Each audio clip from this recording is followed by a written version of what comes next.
டேய் ட்ரெயினுக்கு லேட் ஆகுது, சீக்கிரம் வாடா.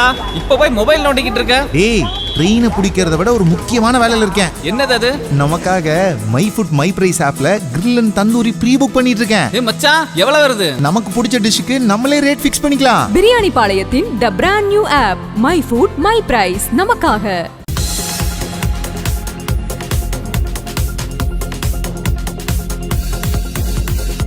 சபா நியூஸ் தமிழுக்காக சுகன்யா. ஈரோடு நாடாளுமன்ற உறுப்பினர் KE பிரகாஷ் அவர்களின் அலுவலகத்தை தமிழ்நாடு இளைஞர் நலன் மற்றும் விளையாட்டு மேம்பாட்டுத்துறை அமைச்சர் உதயநிதி ஸ்டாலின் திறந்து வைத்தார். ஈரோடு சோலார் அருகே கரூர் பைபாஸ் சாலையில் மாணிக்க வாசகர் காலனியில் இரணியன் வீதியில் ஈரோடு நாடாளுமன்ற உறுப்பினர் KE பிரகாஷ் அவர்களின் சொந்த நிலத்தில் ஈரோடு நாடாளுமன்ற தொகுதி அலுவலகம் புதிதாக அமைக்கப்பட்டுள்ளது. இந்த அலுவலக திறப்பு விழா இன்று சிறப்பாக நடைபெற்றது. தமிழ்நாடு வீட்டு வசதித்துறை மற்றும் மதுவிலக்கு ஆயத்தீர்வைத்துறை அமைச்சர் சு முத்துசாமி தலைமையில் திமுக இளைஞரணி செயலாளரும் தமிழ்நாடு இளைஞர் நலன் மற்றும் விளையாட்டு மேம்பாட்டுத்துறை அமைச்சருமான உதயநிதி ஸ்டாலின் ஈரோடு நாடாளுமன்ற உறுப்பினர் அலுவலகத்தை ரிப்பன் வெட்டி திறந்து வைத்தார்.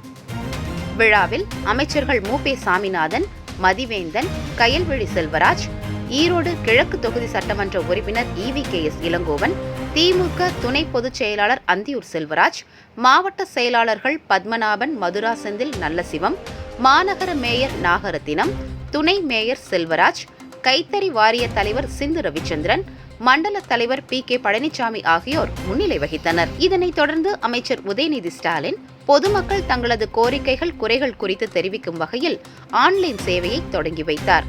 பின்னர் தூய்மை பணியாளர்களுடன் சிறிது நேரம் கலந்துரையாடினார். அவர்களது குறைகளையும் கேட்டறிந்தார். அலுவலக திறப்பு விழா நிகழ்வில் திமுகவின் மாநில மாவட்ட கழக நிர்வாகிகள் என திரளாக பங்கேற்றனர். நிகழ்வின் முடிவில் ஈரோடு நாடாளுமன்ற உறுப்பினர் KE பிரகாஷ் நன்றி தெரிவித்தார்.